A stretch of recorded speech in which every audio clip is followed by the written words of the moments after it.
Hi, it's Ricey Ryder with The Reporter. Today, I answer questions surrounding content creation. Is factual media different from journalism? How do I get started in this field, and who else is doing the same thing?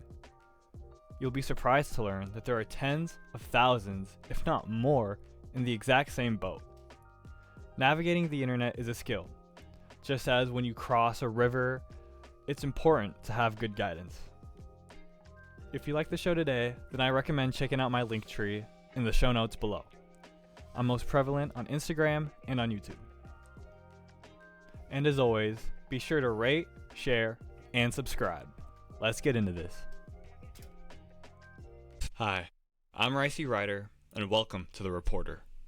Coming up, I want to answer the question plaguing modern communication specialists and modern journalists. What is modern-day 21st century journalism? What makes journalism, as a profession, different from people who make video essays? Or, for that matter, what makes journalists different from any independent creator? Let's explore what journalism and content creation means in the 21st century. Journalism changes every second the internet runs. So, let's get back to the core of journalism and rediscover what it means to be a reporter.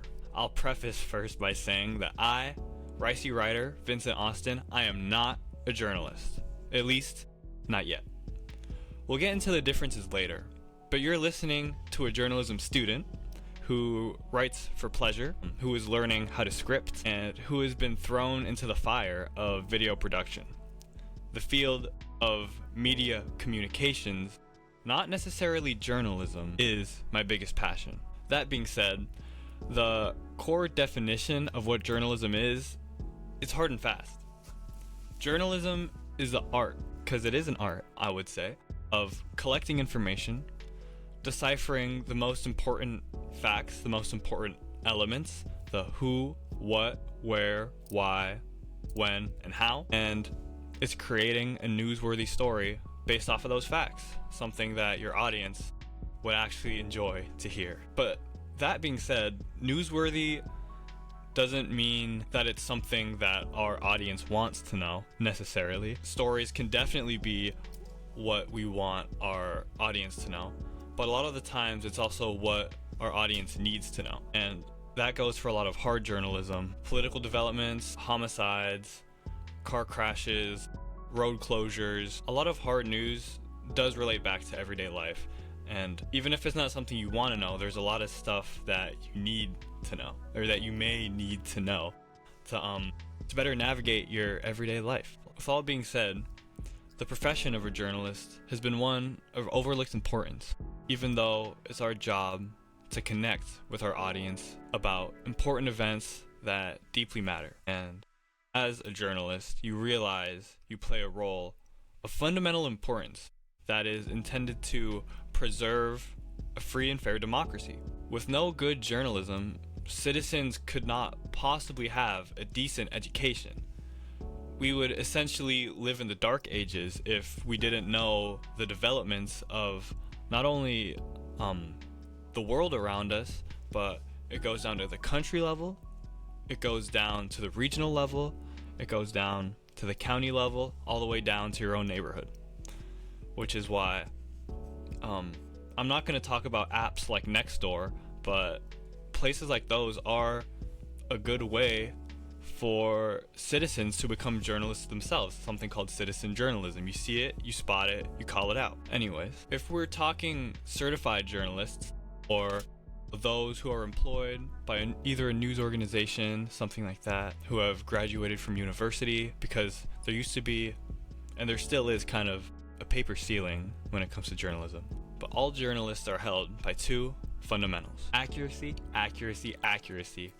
Nothing will ever beat accuracy as a reporter, because if you lose your accuracy, you lose everything. You're not a journalist anymore, and that's something that's super hard to get back. If you want to know more about that, I might put something in the show notes.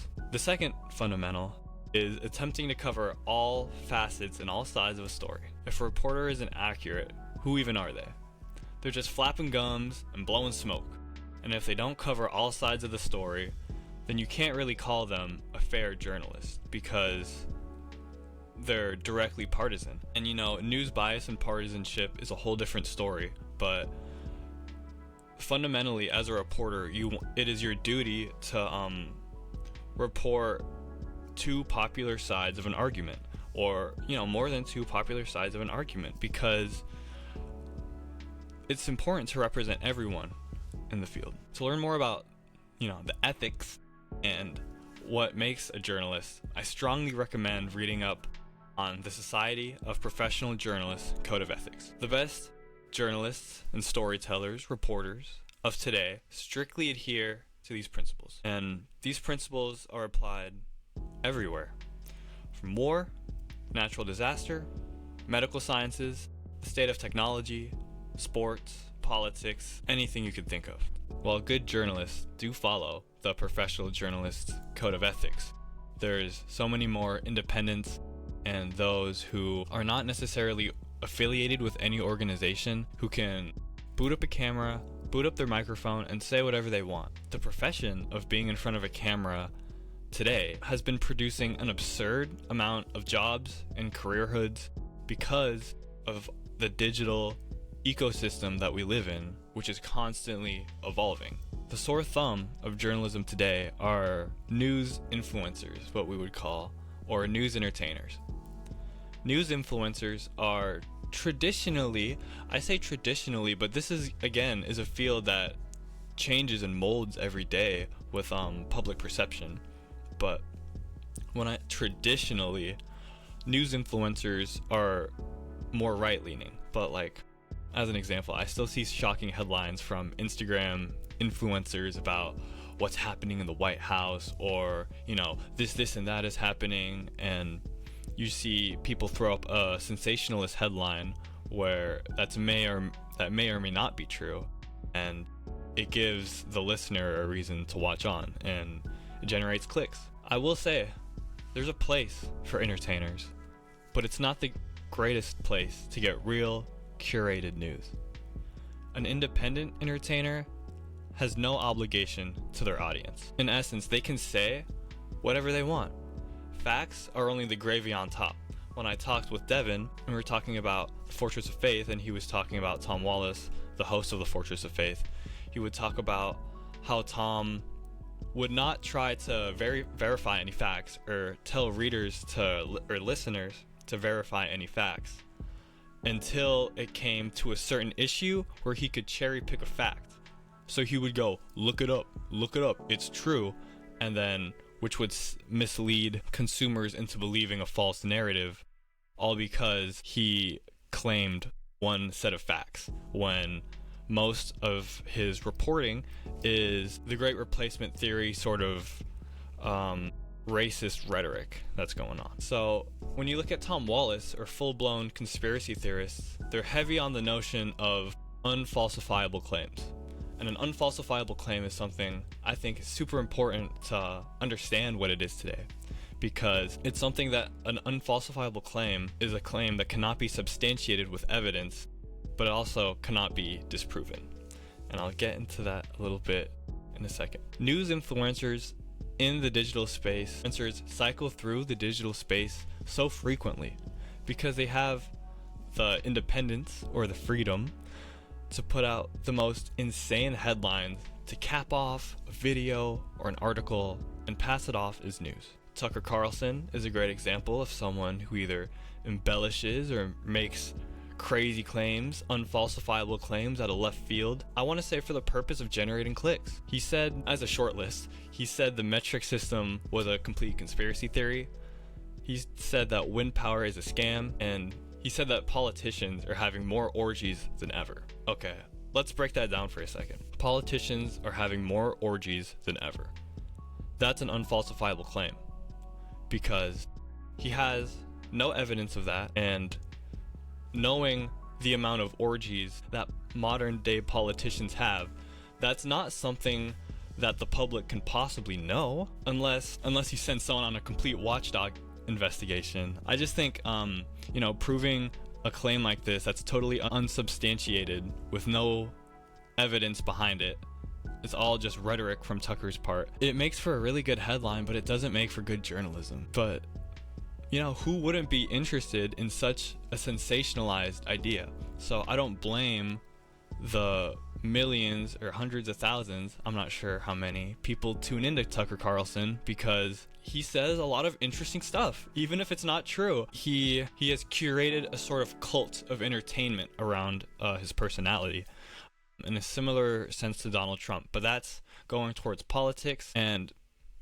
I want to talk more about how a modern journalist, or how a student, a modern creator such as yourself, how you campaign towards employment. Okay, you decided news influencing isn't your type of gig because it comes off, it is as, okay, you've decided that news influencing isn't your type of business because it comes off as disingenuous. You want to be a real storyteller who makes a wage talking about what's real.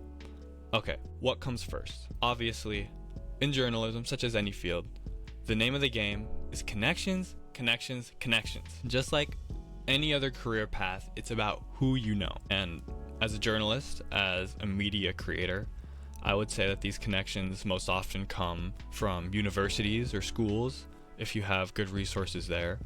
Comes from friends or friends of friends. Like, I have a friend who's been making gaming YouTube content for, I want to say 10 plus years now, and his channel has always been something in the back of my mind because storytelling has always been something I want to do. Connecting with him has been a good chance to discover what it means to be involved in the story making process, in the filming process, and as well as my friend of a friend, my friend William, has a connection to this guy, Ben Arthur, who I have interviewed and whose episode will be coming out in December.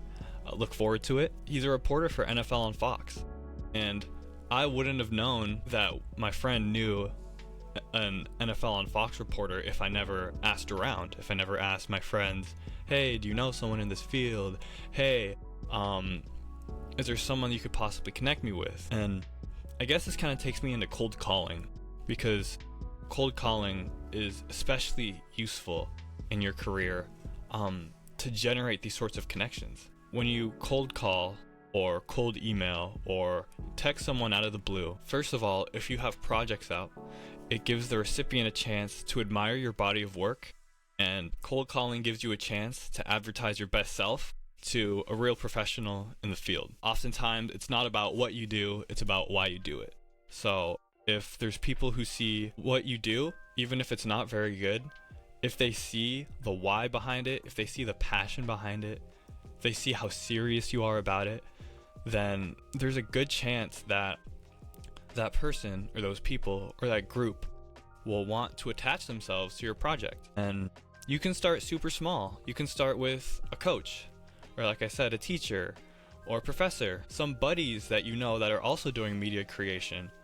One thing I've found about Generation Z, it's you're hard pressed to not know someone that's at least interested in making content, if not for a hobby, for a living. They're truly everywhere, especially where I am, Western Washington, very much on the cutting edge of technology. That's something a lot of kids take advantage of, or a lot of students like to take advantage of, being on the pulse of what's trending in the media, how to not exploit, but how to take advantage of the media, and discovering what it is they want to do, and if they want it to be involved with media at all. But creating projects, whether it be an article or a podcast or a blog, YouTube videos, using those things to build up your body of work is everything.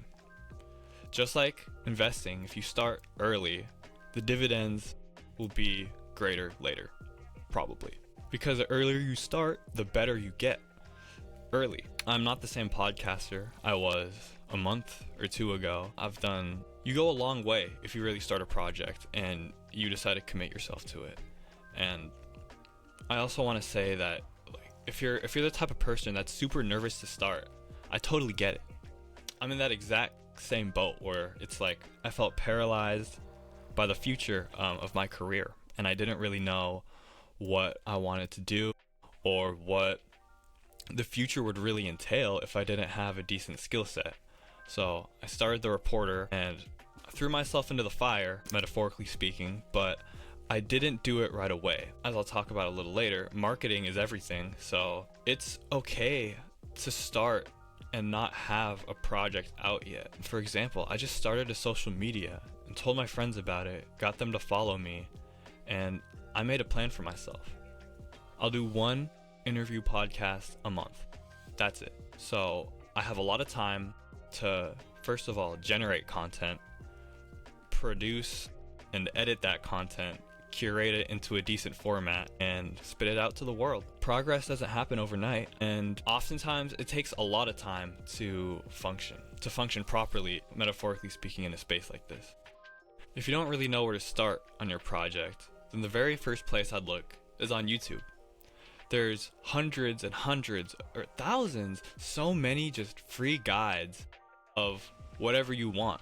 There's so many guides, and there is countless free guides to learn whatever you want. I looked up videos for podcasting, website creation, video editing.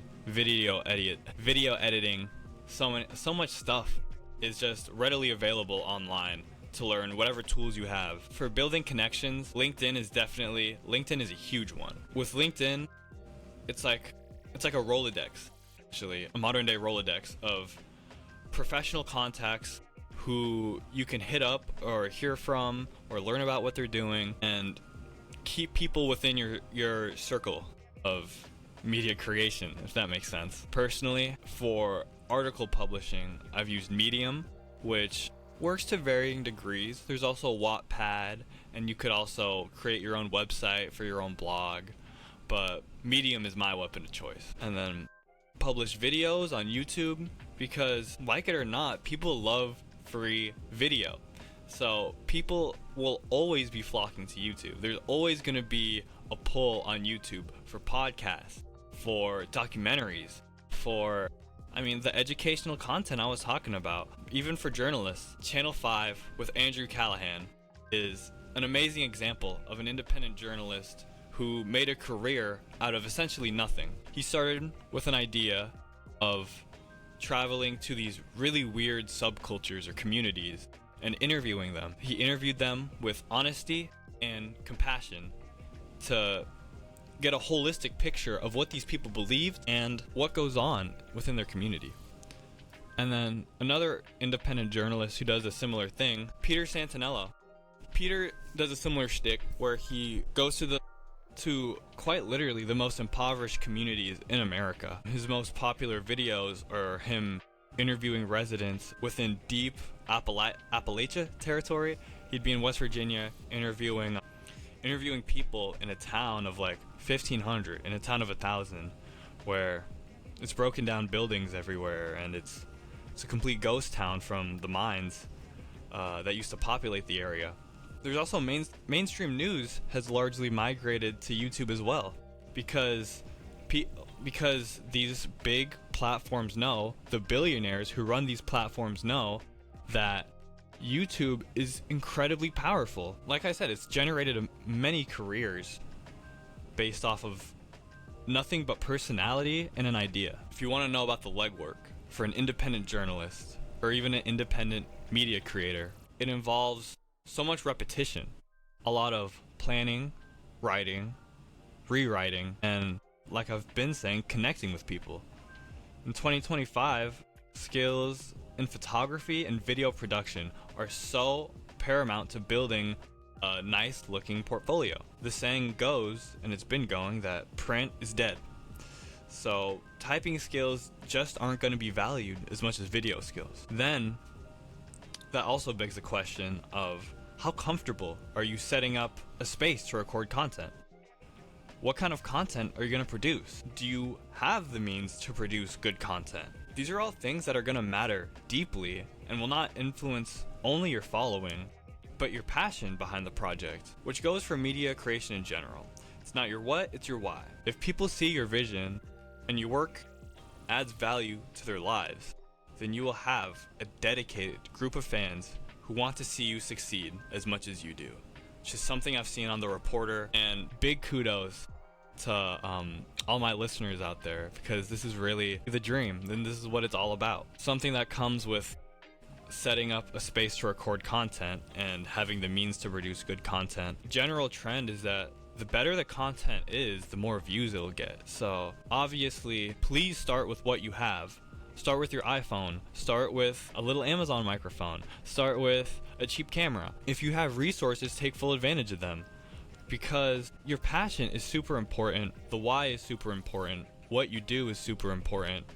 But people generally don't want to listen if the quality isn't very good, which is just the unfortunate truth of a media landscape populated by a bunch of rich professionals, which leads into marketing. How are you going to outcompete these super big news outlets or these places which have corporate or public funding?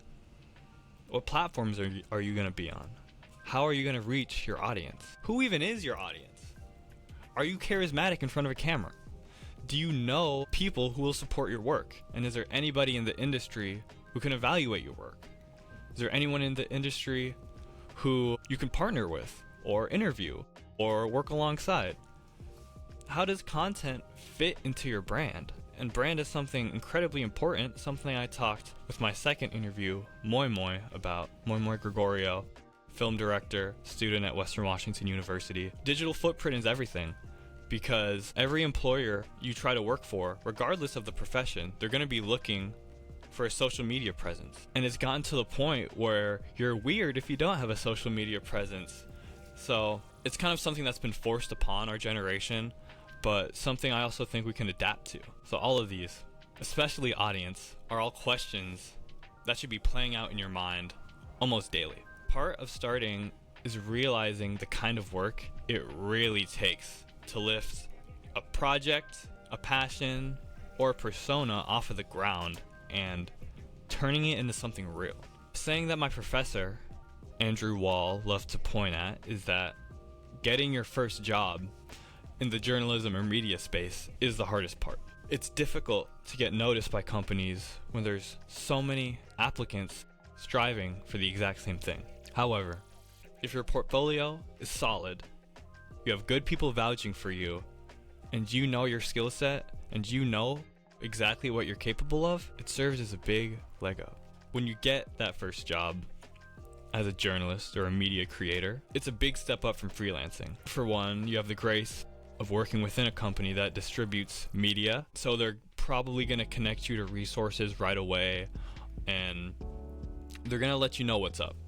What's tough is working on deadlines, because media companies often have pretty strict deadlines for news, for traditional news specifically, working on a 24-hour cycle. Everything has to be current all the time, and your finger has to be on the pulse, not just on your work days, but on your off days. And something that the future of media is yet to see is the separation of work-life balance, which is something I've heard Gen Z has been trying to move towards, is separating work from life. So I'm excited and curious to see how something like that plays out in the next 10 to 20 years. But it doesn't have to be traditional journalism, because all companies, not just news outlets, need digital representation in the digital age. Companies have been recognizing the need for multimedia content, so audio, video, writing, I'm trying to think. Audio, video, writing are kind of like the core three in my opinion. So these companies recruit journalists and communication specialists alike, media creators. Many potential journalists actually end up going down the public relations route. Every company needs a digital footprint, so it naturally makes sense for the PR industry to be one that's been growing. While traditional journalism shrinks, PR is growing. Media representation jobs are growing. Every company needs a digital footprint, just as every employee needs a digital footprint, so it naturally makes sense for PR to boom. Individuals in PR help manage a brand's image. They produce media highlighting the efforts of a company, jumping on internet trends, or doing their damnedest to quell ensuing backlash, which is probably the hardest part of being a PR person. If your company does something totally screwy, but you as an employee who is tasked with keeping up the image of the company, you being forced to spin such a negative story into a positive light. Unfortunately, PR execs work in the pocket of big business, or any business, their business, not in the public interest. So what even defines journalism on the internet today? Nowadays, there's no set categories for journalism. Is a podcaster a journalist? Maybe not. But maybe they still discuss contemporary world problems in a meaningful light. I have a list of guys. Joe Scott is a podcaster who makes content. He interviews professionals in the field of science, and he devotes his time answering his most burning questions about science, whether it be biology, anthropology, astrophysics, anything. Then there's Hank Green, who is hard to define, but I would just consider professional smart guy making content about contemporary world problems or what's going on right now that tick him off or that make him think a sort of way. And then category of thinkers or podcasters, Joe Rogan should absolutely not be doubted as one, because he brings on experts to the show, asks them his most burning questions, and you as a listener get to learn alongside with him. Then there's the sports field, which has always been a mix of entertainment with hard journalism, but Tom Grossi is probably the most popular example, and a rabid NFL fan turned creator, and that's a good example of entertainer turned NFL insider, because now Grossi has all these connections to the NFL, to general managers, to executives. So maybe this random internet person is not putting their boots on the ground, but they glean the most important stories of modern life, and they're talking about it. And isn't that similar to journalism? Isn't journalism just presenting a set of facts from primary sources and spinning it into a true story? Is journalism gonna die as a field, only to be replaced by media? Only time will tell. Putting labels on creators is a hard thing to grapple with. It's something the communication fields is still unsure of today. But if you want to make really good, factual content, nothing is stopping you. Already, thousands have broken into the field based on nothing but a vision, a camera, and a microphone. Throw in some research and you got a damn good product. I'll leave you with a quote by Bill Moyers about journalism that really strikes me.